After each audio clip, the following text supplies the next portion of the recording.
हाँ कतील वाले सवाल। ओके जी, न्यूमेरिकल आज करना है कतील वाला।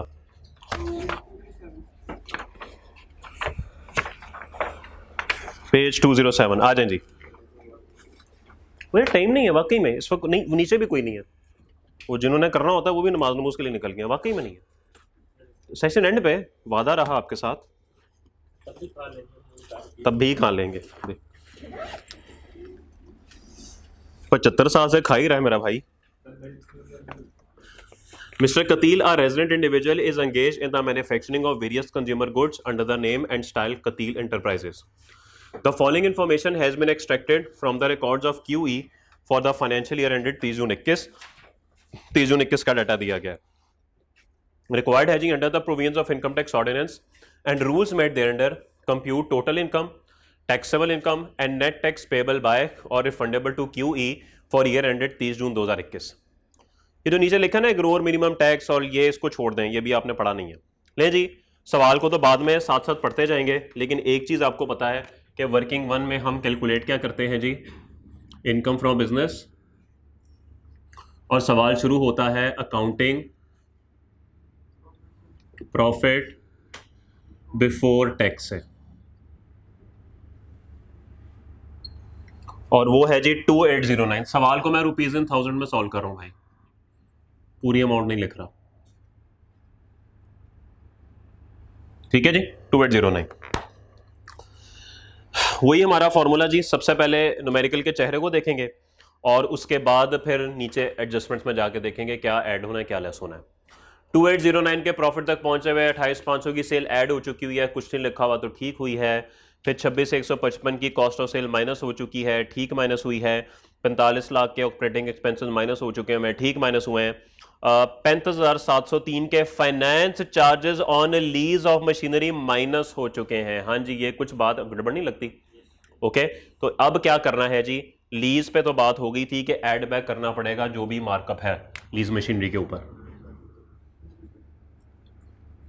फाइनेंस चार्जेस ऑन लीज कितना है जी, 35,703, यानी इसको 36 कहते हैं भाई। रुपीज एंड थाउजेंड में जब कन्वर्ट करेंगे तो उसको 36 बोल दें। ओके, उसके बाद है जी 5 मिलियन की अदर इनकम क्या हो चुकी है, ऐड हो चुकी है, तो कुछ नहीं लिखा हुआ तो ठीक ऐड हुई है। तो न्यूमेरिकल का फेस देख के जो है वो हमें जो भी एडजस्टमेंट्स करनी थी वो हमने कर दी जी। सॉरी लेक्चर, हाँ सुबह 66 था ना, 67 हो गया।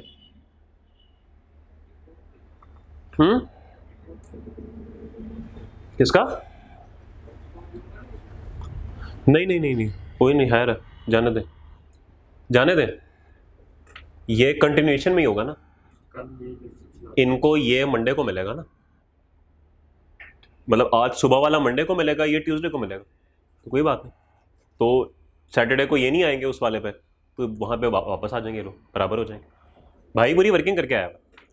ऑनलाइन वालों इग्नोर एवरीथिंग, आपको रोज का एक लेक्चर मिलेगा। 1 मिनट बंद करें। ओके जी, सवाल है कोई? हुक्म। क्लास के बाद एडिशनल इंफॉर्मेशन ले जी। कॉस्ट ऑफ सेल के अंदर शामिल है, क्या शामिल है? Rupees 45,000 paid as fine for violation of contract with a customer for delay in supply of goods. एक कस्टमर ने कस्टमर को हमने लेट सप्लाईज की, उसने हमें 45,000 रुपए का फाइन जो है वो डाल दिया, हमने वो पे किया। कॉस्ट ऑफ सेल में ये शामिल है, तो क्या ठीक शामिल है या गलत शामिल है? ठीक शामिल है, तो बस ठीक है। अच्छा, इसने ना लिखा हुआ है show all relevant exemptions exclusion and disallowances. इसका मतलब क्या होता है? इसका मतलब ये होता है कि अगर आप कोई भी चीज एक्सक्लूड कर रहे हैं, कोई भी चीज आप कंसिडर नहीं कर रहे, आपने लिखना जरूर है। तो हम यहां पर लिखते हैं जी फाइन पेड टू कस्टमर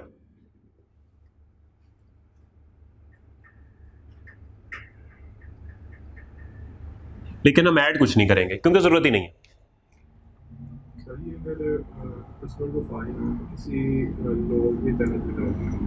फिर तो माइनस, फिर तो ऐड बैक हो जाएगा ना। हाँ, अगर कानून के तहत कोई आपने कोई हरकत किया है और उसका जुर्माना, तो ऐड बैक हो जाएगा।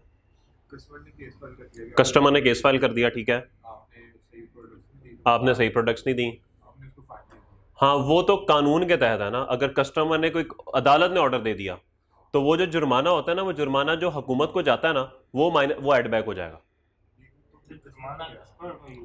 देखें दो ऑप्शंस हैं, एक तरीकेकार ये है कि हर जाने की वो रिक्वेस्ट होती है ना, तो जो कस्टमर को जा रहा होगा वो आप अलाउ कर देंगे, जो अदालत को गया है वो आप डिसअलाउ कर देंगे, एड बैक कर देंगे। ओके, तो इस तरह की बात वैसे आई क्या पूछता नहीं है, आई क्या इसी लेवल पे। हाँ अच्छा ओके। जो फाइन है वो लेस करने की जरूरत नहीं होगी।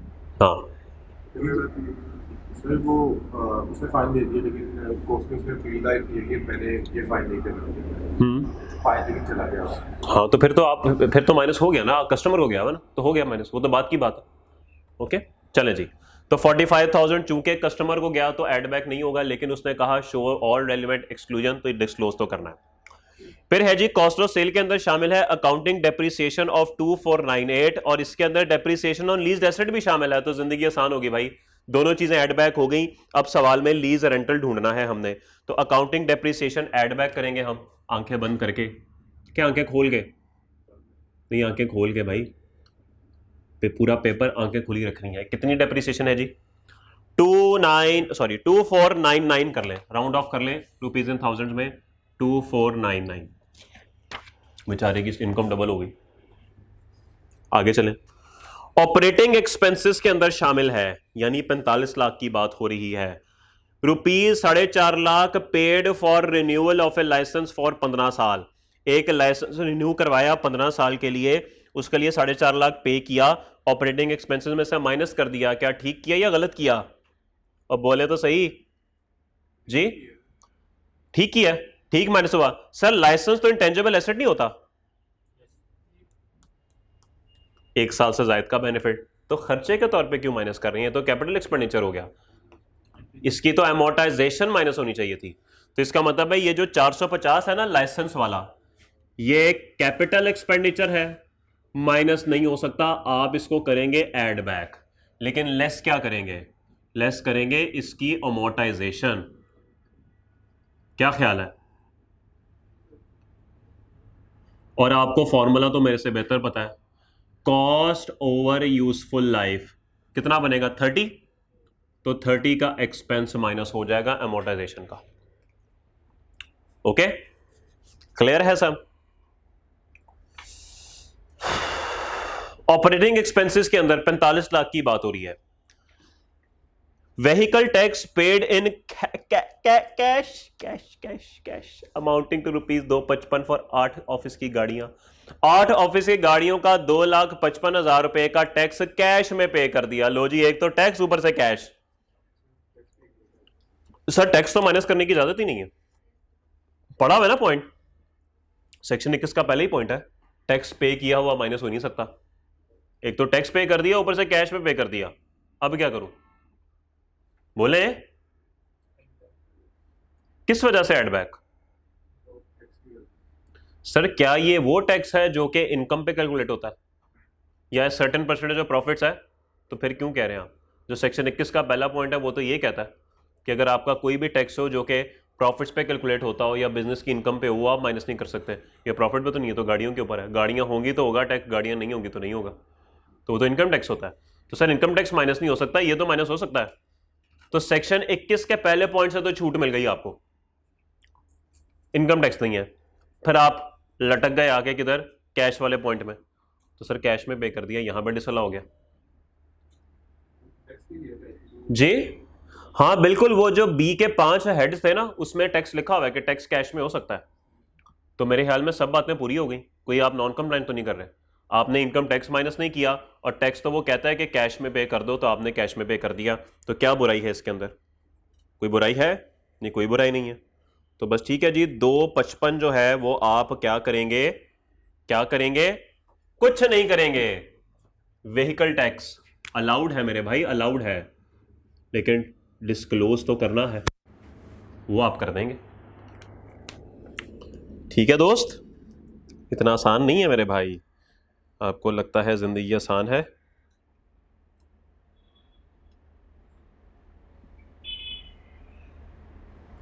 आगे चले, ऑपरेटिंग एक्सपेंसेस के अंदर ही शामिल है ₹1,85,000 paid as security deposit to K electric for replacement of transformer at the factory.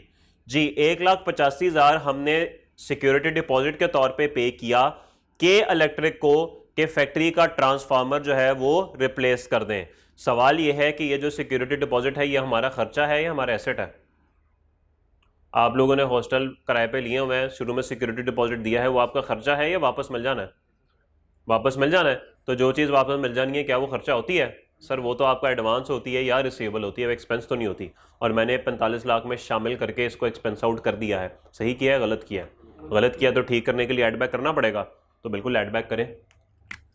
Security deposit to K electric कितना है भाई? 180, तो 185 एड बैक हो जाएगा। अच्छा अगर ये ऊपर ऑपरेटिंग एक्सपेंसेस में शामिल ना होता फिर क्या करता मैं? फिर इग्नोर करता। तो प्लीज ये बात जहन में देख लेनी है कि जिस खर्चे की बात हो रही है वो सवाल में ऊपर एक्सपेंस माइनस हो चुका है कि नहीं, क्योंकि अगर ये माइनस ना हुआ होता ना फिर मैं कुछ ना करता, लेकिन माइनस हो चुका हुआ इसलिए एड बैक कर रहा हूं, तो कहानी बदल जाएगी थोड़ी सी। ठीक है जी, आगे चलिए, बड़ा हैवी सवाल है। Operating expenses include ₹3 lakh collected by KE as advance tax through monthly electricity bill. Monthly बिजली के बिलों के थ्रू केई ने हमसे 3 लाख रुपए का एडवांस टैक्स वसूल कर लिया। क्या करूं इसका? क्या करूं इसका? सर ये तो न्यूमेरिकल के एंड पे जाके माइनस होता है एडवांस टैक्स, क्या ख्याल है? और बोले माइनस होता है कि नहीं? तो बस ठीक है सर, खर्चा तो है ही नहीं ये तो न्यूमेरिकल के एंड पे जाके माइनस हो जाएगा 300 का, तो खर्चा तो नहीं है, ऐड बैक करें, सब कुछ ऐड बैक करें। कतील क्या करते हो कतील, ऐसी की तैसी कतील। आगे चले, फिर क्या ऑपरेटिंग एक्सपेंसेस से माइनस हुआ जी? Cash donation to poor families amounting to ₹64,600 and ज़कात ऑफ 14,01,060 पेड अंडर ज़कात एंड नशर ऑर्डिनेंस। कुछ डोनेशन पे की और साथ ही साथ ज़कात पे की, वो भी खर्चे के तौर पे माइनस कर दी। क्या ठीक किया या गलत किया? गलत किया भाई। ना तो आप कैश डोनेशन माइनस कर सकते हैं, लेकिन कैश डोनेशन पे हमें टैक्स क्रेडिट तो मिलता है भाई, क्या ख्याल है? और बोले नहीं बोलेंगे जी, मिलता है क्या नहीं? इस कैश डोनेशन में टैक्स क्रेडिट मिलेगा? पुअर फैमिलीज को जो डोनेशन दी इस पे टैक्स क्रेडिट मिलेगा हमें? सर पुअर फैमिलीज पे थोड़ी होता है। एक तो आपने पुअर फैमिलीज को दे दिया, वो तो 4 लोग थे, बोर्ड, एजुकेशन, रिलीफ फंड वगैरह, ऊपर से कैश में दे दिया, क्योंकि वहां पे वो 4 लोग लिखे हुए हैं जिनको आप ये डोनेशन दे सकते हैं, और फिर आपने डोनेशन भी क्रॉस चेक के थ्रू देना है, सेक्शन 61 में लिखा हुआ है, तो इस पर टैक्स क्रेडिट कुछ नहीं मिलेगा, फर्क। और जो ज़कात है 1421 का क्या करना है? ये तो डिडक्टेबल अलाउंस है मेरे भाई, खर्चे के तौर पर क्यों माइनस करते हो? वो बेचारा कहां से शुरू हुआ था कहां पहुंच गया? 1401 add back man, add back. Okay man, okay man. आगे चलिए, फिर क्या शामिल है ऑपरेटिंग एक्सपेंसेस में? Penalty of ₹25,000 imposed by commissioner for late filing of annual return of income for tax year 20। Tax year 20 के रिटर्न लेट फाइल की, commissioner ने 25,000 रुपये जुर्माना लगा दिया। क्या करूं भाई? पेनल्टी, ये तो गवर्नमेंट का कानून तोड़ा, उसकी पेनल्टी है, penalty to government 25,000 add back. Sorry हम खाली 25 लिखेंगे। हाँ तो सारी चीजें एड बैक कर दें बस, ठीक। वजह जो होनी है वो करें ना। सर ये देखें ये नहीं हुई, ये नहीं हुई, ये देखें ये माइनस हो गया, सारा थोड़ी एड बैक होता है। अच्छा भाई कह रहा है पेपर में ना आता तो मैं सारा एड बैक करके आ जाऊं? अब तरीके ना बता हमें, आगे चले। वो तब है जब ना आता हो, आपको तो आता होगा ना, आप तो पढ़ने वाले लोग हैं। ये तो उस वक्त है जब कुछ ना आता हो, और उस वक्त है जब सवाल भी बिजनेस का आ जाए। तो ये दोनों बातें ना बहुत कम है। अव्वल तो आपको सारा कुछ आता होगा, पढ़ने वाले लोग हैं, आप पढ़ के गए होंगे, तो ऐसी बात तो नहीं है। और सवाल भी ये आ जाए ये ज़रूरी तो नहीं, लेकिन अगर आप पढ़ के भी नहीं गए फिर उसके बाद आपको ये सवाल भी आ जाता है, तो चलें फिर कुछ पता नहीं, शायद पता नहीं। आगे चलें, ऑपरेटिंग एक्सपेंसेस में शामिल है entertainment expenditure of ₹1,28,000 incurred on arrival of foreign customer for business purposes.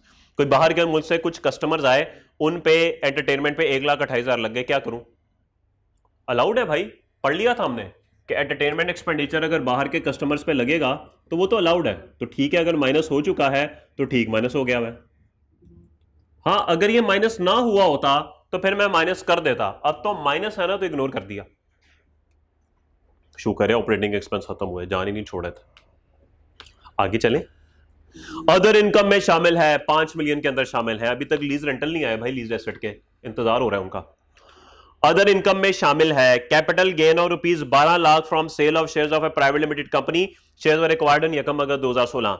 इस 5 मिलियन की अदर इनकम में 12 लाख रुपया शामिल है प्राइवेट लिमिटेड कंपनी के शेयर्स को बेचने पे जो गेन आया। क्या करूं मेरे भाई, एड बैक क्यों करूं सर, ऑलरेडी एडेड है मेरे भाई, एड लेस करके क्या करूं, इनकम पे, इनकम में नहीं आना तो, हाँ तो इधर से क्यों निकालूं सर, ये इनकम फ्रॉम बिजनेस है, बिजनेस में मैं कैपिटल गेन शामिल नहीं कर सकता, तो यहां से मुझे इनकम फ्रॉम कैपिटल गेन 1200 की निकालनी पड़ेगी। ये देखें, और न्यूमेरिकल का चेहरा जो मैंने अभी तक नहीं बनाया, अभी बना दूंगा, वहां पे आ जाएगी इनकम फ्रॉम कैपिटल गेन 1200। क्या नाम है, Qateel enterprises, income and tax दे रहा हूं। टैक्स ईयर कौन सा है मेरे भाई, 2021, और यहां पे इनकम फ्रॉम बिजनेस का इंतजार है हमें, जो हमें वर्किंग वन से निकलेगी, लेकिन 1200 की कैपिटल गेन तो निकल के ऑलरेडी यहां पर आ चुकी है। ठीक है मेरे भाई, सब अच्छा है, आगे चलिए। और वो आ गया जिसका सबको इंतजार था, lease rentals paid during the year amounted to 270। इस साल जो लीज रेंटल पे किए वो 270 के थे। क्या करूं भाई, ऑलरेडी माइनस हुआ वह, बोले कहां माइनस हुआ, कहां लिखा है कि माइनस हो चुका वह, सर जी नहीं माइनस हुआ, अब वो पॉइंट खत्म हो गए, फलाना इंक्लूड फलाना इंक्लूड, अब जितने भी एक्सपेंसेस आएंगे ना वो कहीं पे भी शामिल नहीं है। ओके, तो लीज रेंटल अब आपको यहां से 270 माइनस करना पड़ेगा।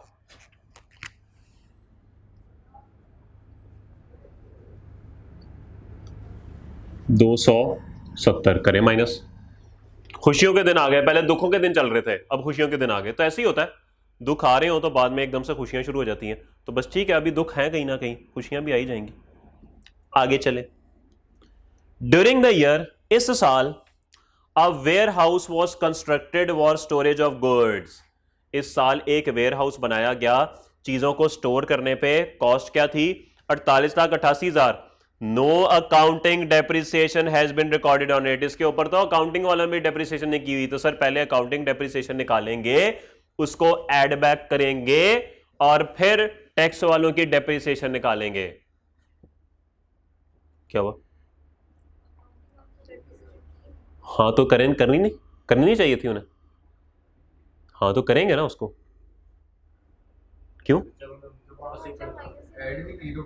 नहीं, तो उसने अकाउंटिंग डेप्रिसिएशन चार्ज क्यों नहीं की, करनी तो चाहिए थी ना, तो हम नहीं करेंगे। बिल्कुल आप सही कह रहे हैं, अकाउंटिंग वाले ने अगर कोई काम नहीं किया हुआ तो ठीक है, अच्छी बात है, नहीं किया, हमारी जिंदगी बच गई, हमने तो टैक्स वाली करनी है ना, अगर उसने की भी होती तो ऐड बैक ही करनी थी ना हमने, तो ऑलरेडी वो तब ऐड बैक करते जब माइनस हो चुकी होती, और जब कैलकुलेट ही नहीं की तो माइनस कैसे हो गई, तो हमें नहीं चाहिए, अच्छी बात है, हम भी तो यही चाह रहे थे इसके अंदर ना हो, तो है ही नहीं, हम तो सीधा टैक्स पे काम करेंगे अब। तो भाई टैक्स डेप्रिसिएशन कैसे निकल सकती है, ये बिल्डिंग है वेयर हाउस की, क्या है, बोले वेयर हाउस बिल्डिंग ही होती है ना, क्या बिल्डिंग एक एलिजिबल डेप्रिशिएबल एसेट है, क्या बिल्डिंग एक एलिजिबल डेप्रिशिएबल एसेट है, सेक्शन 23 याद करें, नहीं है सर, नो इनिशियल अलाउंस, तो इसका मतलब है कि डायरेक्ट डेप्रिसिएशन लगेगी। क्या हमने कहानी याद की थी, बिल्डिंग के लिए 10, कंप्यूटर और आप लोगों के लिए 30, बाकी सबके लिए 15, तो ये बिल्डिंग के लिए 10 है, तो सर स्ट्रेट इधर ही माइनस कर देते हैं, बजाय इसके कि वर्किंग करें हम। ये देखें 4,888, बिल्डिंग के लिए 10%, कितनी बनेगी 48.88, तो 49 राउंड ऑफ कर ले, 49 की टैक्स डेप्रिसिएशन आपने माइनस कर दी। ठीक है मेरे भाई, सब अच्छा है।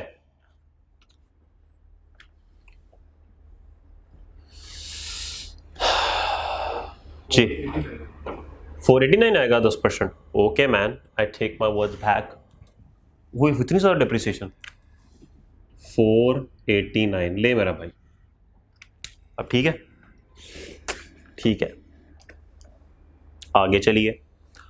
Tax depreciation for tax year 21 without considering the effect of para 5 above amounted to ₹1560। वो कहता है कि 15,60,000 रुपए की डेप्रिसिएशन है, लेकिन इसके अंदर वेयर हाउस की डेप्रिसिएशन शामिल नहीं है। तो ठीक है, अच्छी बात है, हमें भी तो बगैर उसकी चाहिए थी, क्योंकि वेयर हाउस वाली तुमने अलग से कर दी हुई है। तो ठीक है, जिंदगी सुकून में आ गई। टैक्स डेप्रिसिएशन अदर्स कितनी है? 1560 माइनस करें 1560,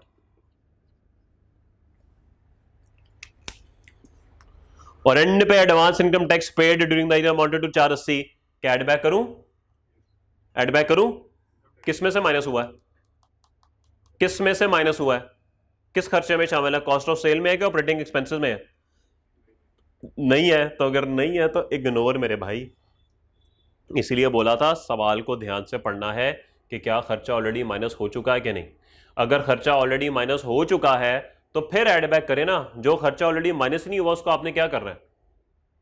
तो ठीक है जी, इनकम फ्रॉम बिजनेस को क्लोज करके बता दें कितनी बनती है, बताएं जरा।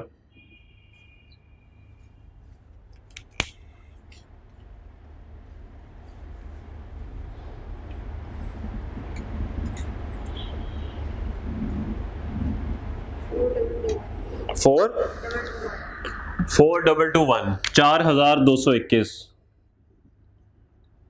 जितना ही आ रहा है भाई, आप लोग भी वेरीफाई कर लें एक दफा। 4221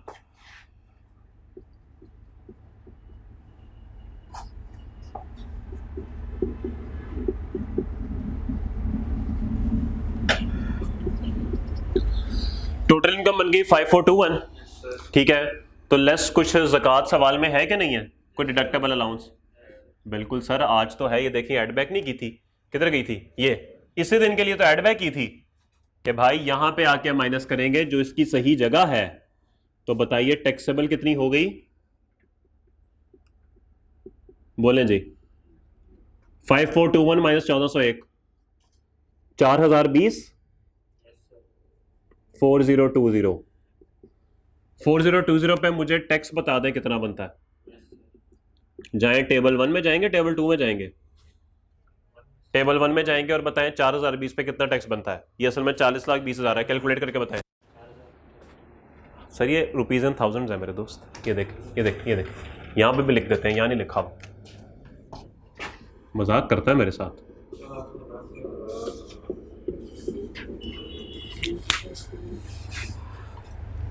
कितना टैक्स है? कितना टैक्स है समीर? कितना टैक्स है? समीर बेचारा खुद आवाजार हुआ है सुबह से, टैक्स पढ़ पढ़ के, कॉस्ट पढ़ पढ़ के।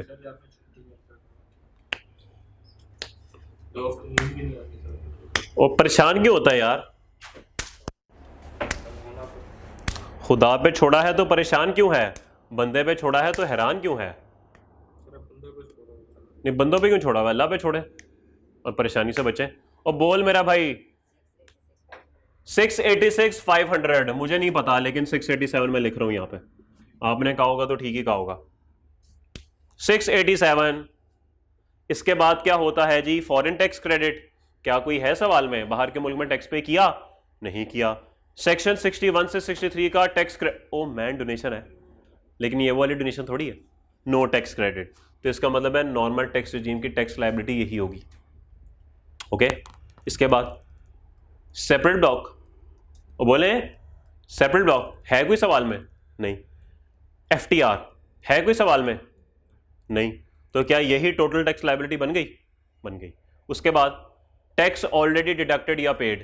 क्या कोई है सवाल में एडवांस टैक्सेस? सर, दो एडवांस टैक्स आए हैं, एक जो के इलेक्ट्रिक को 300 पे किया हुआ है और एक वैसे 480 आया हुआ है। तो दो टैक्सेस आए हुए सर, लेस करें। लेस एडवांस टैक्सेस पेड 300 और 480 कितना बना जी? 700 बना, सॉरी 780। बोले ये तो रिफंडेबल हो गया। रिफंडेबल फ्रॉम गवर्नमेंट कितना बना जी? 93। नहीं जी, सवाल खत्म हुआ, इतनी सी बात थी, एम खप डाली हुई थी। ओके मेरे दोस्त, ओके मेरे दोस्त, जनाब अली मकाम हुक्म जी।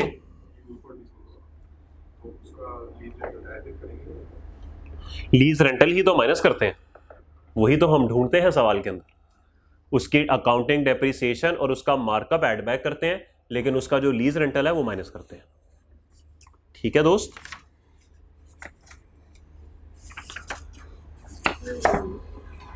जी vehicle tax paid in cash amounting to rupees 255 वाला उस पॉइंट को मैं क्या किया था? व्हीकल टैक्स अलाउड है, वो देखें, वो लिखा हुआ है व्हीकल टैक्स लाइसेंस के नीचे। ये इनकम टैक्स थोड़ी है, वो तो इनकम टैक्स होता है जो कि हम माइनस नहीं करते, ये तो माइनस कर सकते हैं हम।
चलें जी आगे। ओके, अब ज़रा थोड़ा सा चीज़ों को देख लें, 1 मिनट, उसके बाद देखते हैं। सेक्शन 76 हमारा हो चुका है, इसके अंदर सिर्फ पॉइंट नंबर 7 रह गया, ऐसे ही है, तो बोले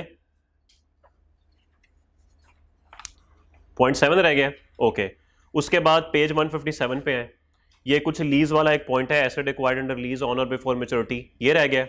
ओके, और इसके नीचे ना ये कुछ सवाल हैं जी, ये प्रैक्टिस क्वेश्चंस, इसमें क्वेश्चन 1, 2 और 3 आपने करना है, और बाकी 5 भी कर लीजिएगा, 6 भी कर लीजिएगा, 4 मैंने आपको कराना है। ठीक है, तो इंशाल्लाह जो अगली हमारी क्लास होगी उसके अंदर मैं आपके साथ ये सेक्शन 76 का जो पॉइंट नंबर 7 है ये डिस्कस करूंगा, asset acquired under lease discuss करूंगा, ये बुरे वाला एक्सप्रेस वाला सवाल कराऊंगा, और फिर डिस्पोजल का जो सेक्शन 77 है इसका एक पॉइंट होगा वो मैं करवाऊंगा मंडे को। ओके, और फिर ट्यूसडे को मैं इंशाल्लाह कोशिश करूंगा, वेडनेसडे तक ये चैप्टर खत्म हो जाएगा, लेकिन अभी थोड़ी देर के लिए मुझे सेक्शन 77 पे आना है, कंसिडरेशन रिसीव। आपने ये पेज नंबर अगर आप आए 157 पे, तो क्वेश्चन 1, 2, 3, 5 और 6, ये नहीं सॉरी 6 नहीं सॉरी 1, 2, 3 और 5, ये 4 सवाल बस आपने करके आने, बाकी 4 और 6 मैं आपको कराऊंगा। 6 का ताल्लुक उसी पॉइंट से है सेक्शन 76 का जो छुड़वाया अभी, और क्वेश्चन 4 तो वैसे एक सवाल है वो मैंने कराना है। आप लोग आ जाइए सेक्शन 77 कंसिडरेशन रिसीव्ड पे। ये सेक्शन मैं चाह रहा हूँ, इसकी आसान बातें हैं बहुत, ये मैं आपको करवा दूँ, 10 मिनट लगेंगे ताकि ये सेक्शन भी हमारा कंप्लीट हो। फिर आगे रह जाएगा 75 एक क्लास में, वो हो जाएगा 75 हो जाएगा, और फिर क्लास में 113 स्पेकुलेशन ट्यूसडे को हो जाएगा, तो हमारा ये चैप्टर ख़त्म हो जाएगा। फिर देखते हैं एओपी करना है या सेल्स टैक्स करना है, शायद सेल टैक्स स्टार्ट करा दूं ताकि आपका ईद से पहले काफ़ी सारा वो भी कंप्लीट हो जाए। तो वापस आएंगे तो मेरे ख्याल में फिर आपका एओपी बचेगा, लॉसेस बचेंगे, और 15 बचेगा, ये बचेगा ना, सेल्स टैक्स का कुछ पोर्शन बच जाएगा, एओपी बचेगा और लॉसेस बचेगा, और 15 का बच जाएगा। फिर तो 2 तो हमने कर लिया हुआ ना, 2 तो हो गया हुआ, ऑनलाइन वालों को वक्त पे मिल जाएगा ऑल। ठीक है, सेक्शन 77 पे हैं जी, कंसिडरेशन रिसीव्ड। याद करें सेक्शन 75 बताता है क्या चीज़ परचेज है और क्या चीज़ डिस्पोजल है, ऐसे ही है, और सेक्शन 76 बताता है कि कॉस्ट कैसे निकालते हैं, हमने तकरीबन वो सेक्शन पढ़ लिया, एक आधी चीज़ें रह गई है। सेक्शन 77 बताएगा कि जब आपने ये सेक्शन 75 में फैसला कर लिया कि ये डिस्पोजल है, तो अब इसके डिस्पोजल प्रोसीड्स क्या होंगे।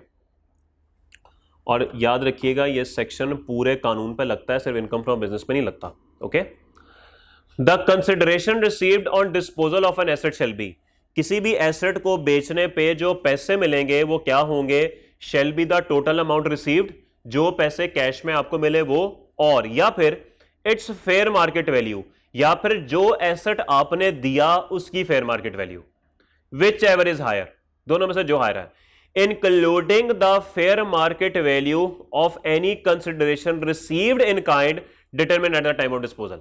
तो सर ये देखिए, एक एसेट आपने रिसीव किया और एक एसेट आपने भेज दिया, अगर इन काइंड होगी तो फिर कंसिडरेशन क्या होगी, कंसिडरेशन वो एसेट होगी, कंसिडरेशन रिसीव्ड इन काइंड, जो भी आपको चीज मिली है इन काइंड में उसकी जो फेयर मार्केट वैल्यू होगी वही आपके लिए डिस्पोजल होगी।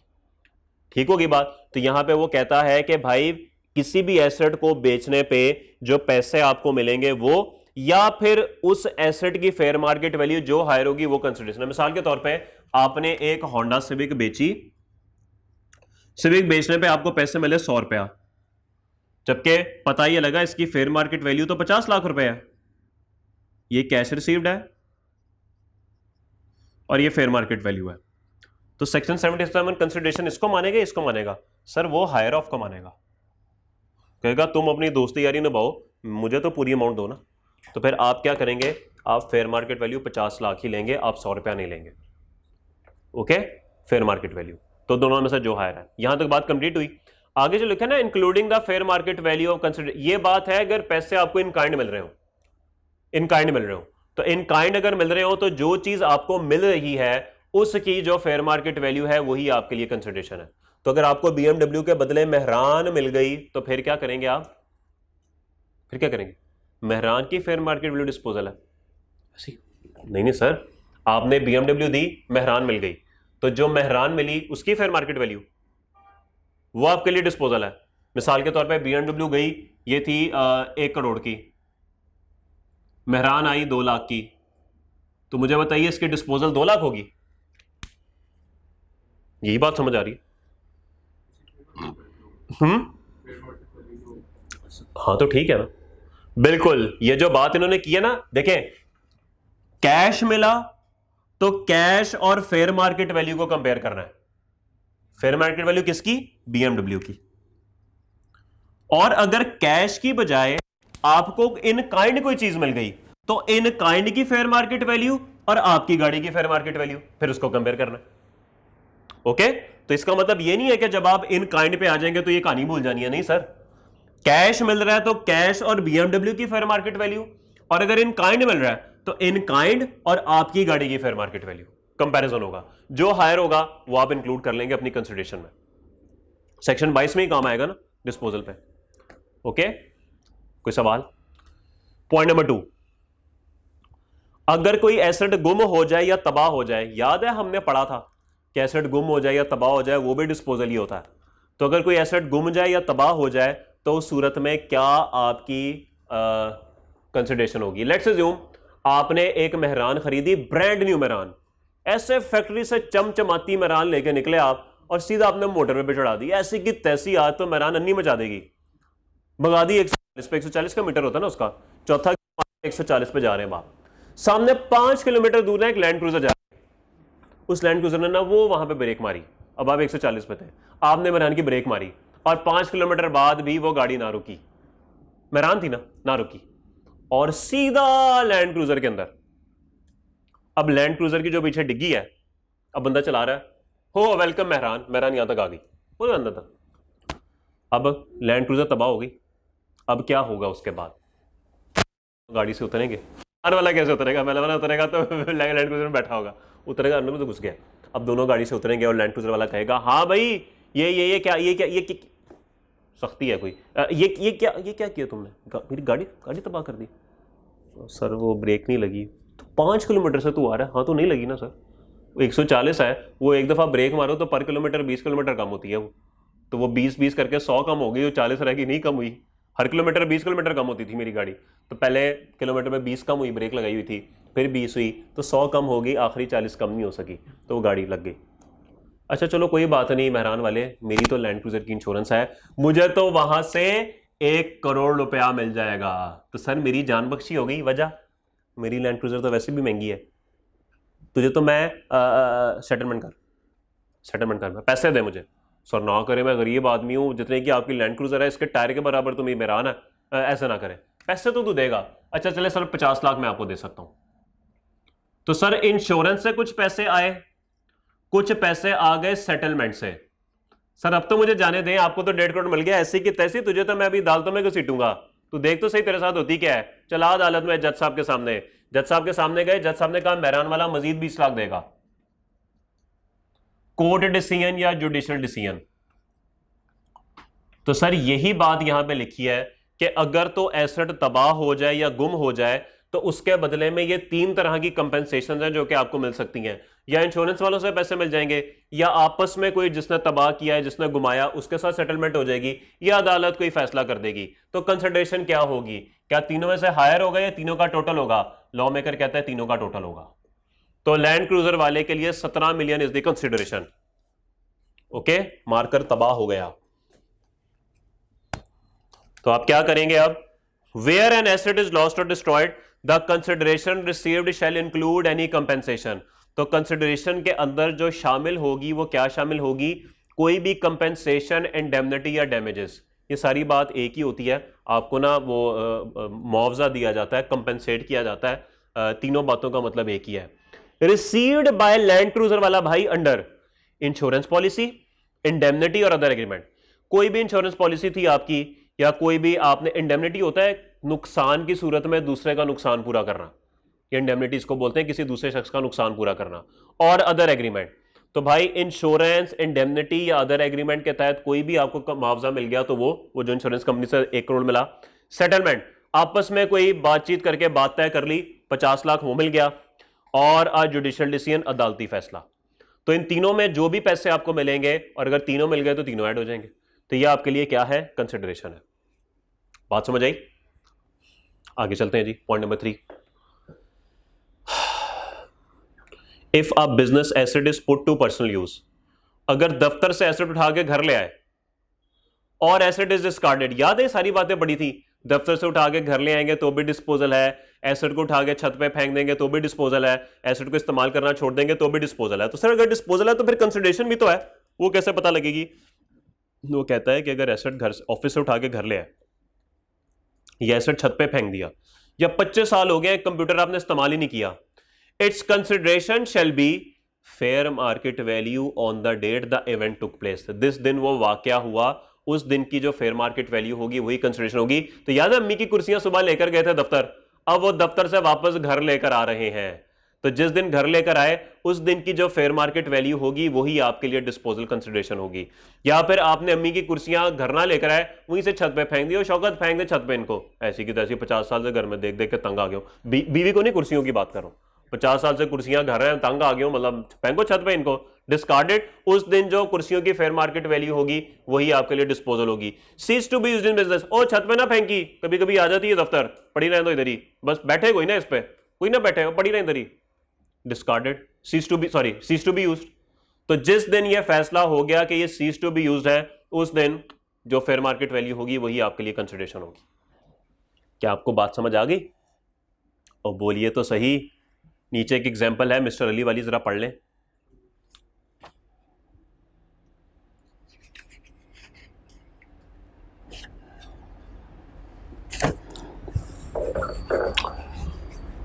ठीक है मेरे भाई, आसान बात थी कि मुश्किल बात थी?